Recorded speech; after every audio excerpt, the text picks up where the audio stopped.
ఆకాశవాణి ప్రాంతీయ వార్తలు చదువుతున్నది ఎన్ మణి. ముఖ్యాంశాలు: అన్నమయ్య జిల్లా పేరంపల్లిలో యాసిడ్ దాడికి పాల్పడిన నిందితుడిపై కఠిన చర్యలు తీసుకోవాలని ముఖ్యమంత్రి నారా చంద్రబాబు నాయుడు అధికారులను ఆదేశించారు. ప్రజారోగ్యానికి కూటమి ప్రభుత్వం అధిక ప్రాధాన్యత ఇస్తోందని మంత్రి సత్యకుమార్ యాదవ్ అన్నారు. విశాఖ స్టీల్ ప్లాంట్ అభివృద్ధికి కేంద్ర ప్రభుత్వం కట్టుబడి ఉందని కేంద్ర సహాయ మంత్రి భూపతిరాజు శ్రీనివాస్ వర్మ పేర్కొన్నారు. కూటమి ప్రభుత్వ హయాంలో రాష్ట్రంలో సంక్షేమం, అభివృద్ధి సమతుల్యంగా ముందుకు వెళుతోందని మంత్రి బీసీ జనార్దన్ రెడ్డి అన్నారు. వార్తల వివరాలు: అన్నమయ్య జిల్లా పేరంపల్లి గ్రామంలో యువతిపై యాసిడ్ దాడి చేసిన నిందితుడిపై కఠిన చర్యలు తీసుకోవాలని ముఖ్యమంత్రి నారా చంద్రబాబు నాయుడు అధికారులను ఆదేశించారు. బాధిత యువతికి మెరుగైన వైద్యం అందించేందుకు అన్ని చర్యలు తీసుకోవాలని సూచించారు. ఆమె కుటుంబానికి ప్రభుత్వం అన్ని విధాలా అండగా ఉంటుందని ముఖ్యమంత్రి భరోసా ఇచ్చారు. యాసిడ్ దాడి ఘటనపై జిల్లా ఎస్పీతో మాట్లాడిన రాష్ట్ర హోంశాఖ మంత్రి వంగలపూడి అనిత బాధితురాలిని మెరుగైన వైద్యం కోసం బెంగుళూరుకు తరలించాలని ఆదేశించారు. యాసిడ్ దాడికి గురై మదనపల్లి పట్టణంలోని ప్రభుత్వ ఏరియా ఆసుపత్రిలో చికిత్స పొందుతున్న బాధితురాలిని, వారి తల్లిదండ్రులను రాష్ట్ర యువజన క్రీడా శాఖ మంత్రి మండిపల్లి రాంప్రసాద్ రెడ్డి పరామర్శించారు. ఈ సందర్భంగా మంత్రి మాట్లాడుతూ మహిళలపై యాసిడ్ దాడులకు పాల్పడే వ్యక్తులను కఠినంగా శిక్షిస్తామన్నారు. ఇలాంటి సంఘటనలు ఎక్కడా పునరావృతం కాకుండా ఉండేందుకు మహిళలు ముందస్తు జాగ్రత్తగా పోలీసులను ఆశ్రయించాలన్నారు.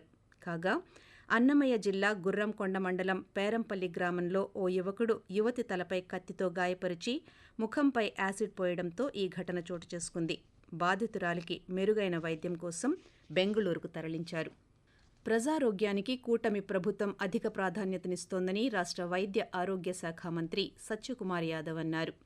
ఈ రోజు అనంతపురం జిల్లా గార్లదిన్నెలోని ఏపీ మోడల్ స్కూల్లో నిర్వహించిన పాఠశాల విద్యార్థుల ఉచిత కంటి అద్దాల పంపిణీ కార్యక్రమంలో రాష్ట్ర ఆరోగ్య కుటుంబ సంక్షేమ శాఖ కమిషనర్ జి వీరపాండియన్, జిల్లా కలెక్టర్ వినోద్ కుమార్లతో కలిసి మంత్రి పాల్గొన్నారు. ఈ కార్యక్రమంలో భాగంగా విద్యార్థులకు కంటి అద్దాలను పంపిణీ చేశారు.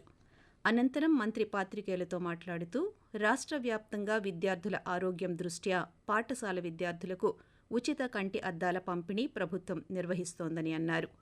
కంటి సమస్యలున్న 20 లక్షల మంది విద్యార్థులకు కంటి పరీక్షలు నిర్వహించగా వారిలో అద్దాలు అవసరమైన 90,000 మందికి కంటి అద్దాలను ప్రభుత్వం ఉచితంగా ఇస్తోందని మంత్రి తెలుపుతూ, రాష్ట్ర వ్యాప్తంగా కంటి చూపులు ఇబ్బందులు ఉన్నాయి అని గుర్తించబడిన 20 లక్షల మంది విద్యార్థులకి పరీక్షలు నిర్వహించడం జరిగింది. దాంట్లో 90,000 మంది విద్యార్థులకి కంటి అద్దాలు అవసరం ఉందని, ఇతరత్ర చిన్న కంటికి సంబంధించిన ఇబ్బందులు ఉన్నాయని గుర్తించడం జరిగింది. భవిష్యత్తులో వారు ఎక్కడికి వెళ్ళినా కూడా ఈ ఎలక్ట్రానిక్ హెల్త్ రికార్డు కారణంగా వారికి సరైన వైద్యం అందే దిశగా ప్రయత్నాలు రాష్ట్ర ప్రభుత్వం చంద్రబాబు నాయుడు గారి నేతృత్వంలో చేస్తా ఉంది.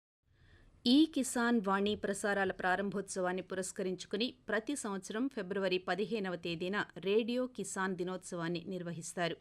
దీనిలో భాగంగా రేడియో కిసాన్ దినోత్సవాన్ని రేపు ఆకాశవాణి కర్నూలు కేంద్రం ఆవరణలో నిర్వహిస్తోంది. ఈ కార్యక్రమానికి ఆంధ్రప్రదేశ్ రైతు సాధికార సంస్థ community managed natural farming chief technology and innovation officer doctor V Lakshmi Nayak, Nandyal ప్రాంతీయ వ్యవసాయ పరిశోధనా స్థానం associate director doctor M Johnson విశిష్ట ముఖ్య అతిథులుగా హాజరు కానున్నారు. జిల్లాలోని రైతులు ఈ కార్యక్రమంలో పాల్గొని వ్యవసాయ సాంకేతిక విషయాల పట్ల అవగాహన కలిగించుకోవాల్సిందిగా ఆకాశవాణి కర్నూలు కేంద్రం కార్యక్రమ సహాయ సంచాలకులు దేవరబొట్ల మురళి ఒక ప్రకటనలో తెలియజేశారు. విశాఖ స్టీల్ ప్లాంట్ అభివృద్ధికి కేంద్ర ప్రభుత్వం కట్టుబడి ఉందని కేంద్ర ఉక్కు పరిశ్రమల శాఖ సహాయ మంత్రి భూపతిరాజు శ్రీనివాస్ వర్మ అన్నారు. ఈ రోజు ఒంగోలులో ఆయన పాత్రికేయులతో మాట్లాడుతూ స్టీల్ ప్లాంట్ ప్రైవేటీకరణపై కేంద్రం త్వరలో కీలక నిర్ణయం తీసుకుంటుందని తెలిపారు. రాష్ట్ర ప్రజల మనోభావాలను దృష్టిలో పెట్టుకుని విశాఖ స్టీల్ ప్లాంట్కి 11,400 కోట్ల రూపాయల ఆర్థిక ప్యాకేజీని కేంద్రం కేటాయించిందని గుర్తు చేశారు. దేశంలో అత్యున్నతమైన విశాఖ స్టీల్ ప్లాంట్ని నష్టాల్లో నుంచి లాభాల్లోకి తీసుకురావాలని ప్రయత్నిస్తున్నామని కేంద్ర మంత్రి శ్రీనివాస్ వర్మ వివరించారు. కేంద్ర, రాష్ట్ర ప్రభుత్వాల అభివృద్ధే అజెండాగా పనిచేస్తున్నాయన్నారు. ఆకాశవాణి ప్రాంతీయ వార్తలు వింటున్నారు. కూటమి ప్రభుత్వ హయాంలో రాష్ట్రంలో సంక్షేమం, అభివృద్ధి సమతుల్యంగా ముందుకు వెళుతోందని రోడ్డు భవనాల శాఖ మంత్రి బీసీ జనార్దన్ రెడ్డి అన్నారు.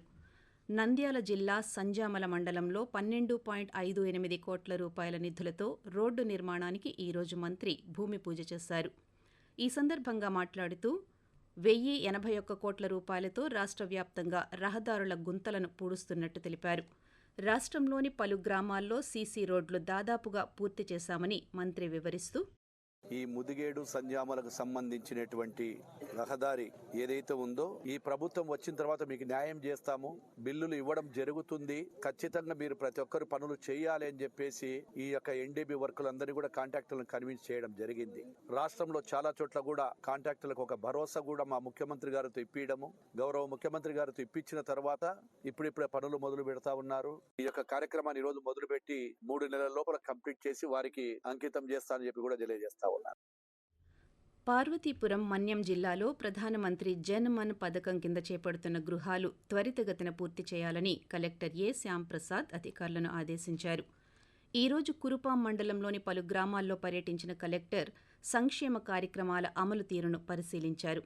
అనంతరం జీడి రైతులతో మాట్లాడిన కలెక్టర్ జీడి పంటను సాగు చేసేందుకు జిల్లా అనుకూలమని, ఈ పంటతో రైతులకు రెట్టింపు ఆదాయం లభిస్తుందని అన్నారు. వన్ ధన్ వికాస కేంద్రాల ద్వారా విక్రయాలు చేపట్టి అధిక లాభాలు పొందాలని కలెక్టర్ సూచించారు. అలాగే మంతినవలస గ్రామంలో పీఎంఏవై గ్రామీణ్ పథకం కింద నిర్మాణాలు పూర్తి చేసుకున్న 9 గృహాలను కలెక్టర్ సందర్శించారు. ప్రధానమంత్రి సూర్యఘర్ యోజన కింద కురుపాంలో సోలార్ విద్యుత్తును ఏర్పాటు చేసుకున్న లబ్ధిదారు ఇంటిని సందర్శించి ప్రతి ఒక్కరూ సూర్యఘర్ పథకాన్ని సద్వినియోగం చేసుకోవాలని ప్రజలకు పిలుపునిచ్చారు.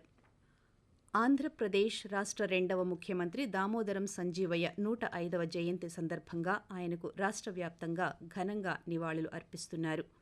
దేశంలోనే తొలి దళిత ముఖ్యమంత్రిగా పనిచేసిన సంజీవయ్య జీవిత ప్రస్థానం స్ఫూర్తిదాయకం, ఆదర్శనీయమని ముఖ్యమంత్రి నారా చంద్రబాబు నాయుడు ఎక్స్ వేదికగా పేర్కొన్నారు. ఆయన జయంతి వేడుకలు అధికారికంగా జరుపుకోవడం తెలుగు జాతికి గర్వకారణమన్నారు.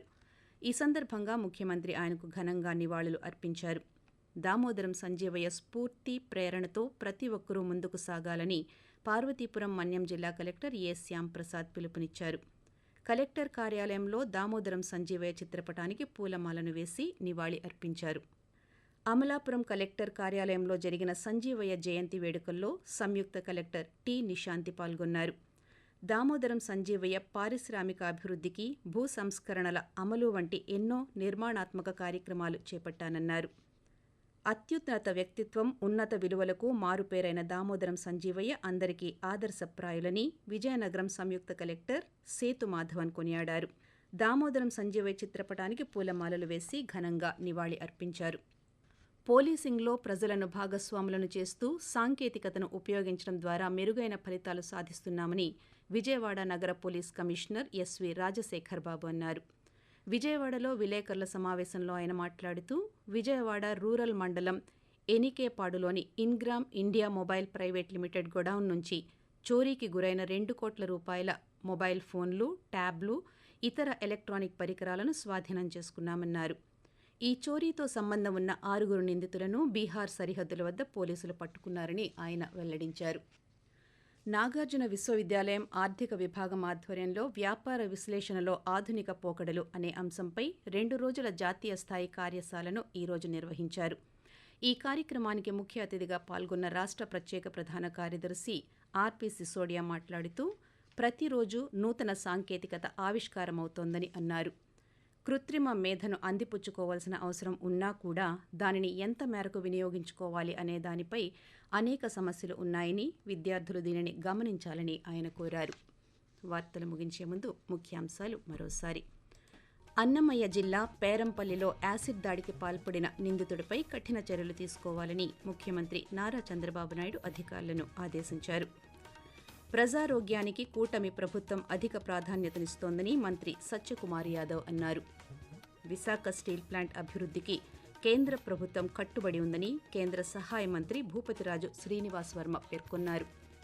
ప్రాంతీయ వార్తలు ఇంతటితో సమాప్తం. 8:30 జాతీయ వార్తలు వింటారు.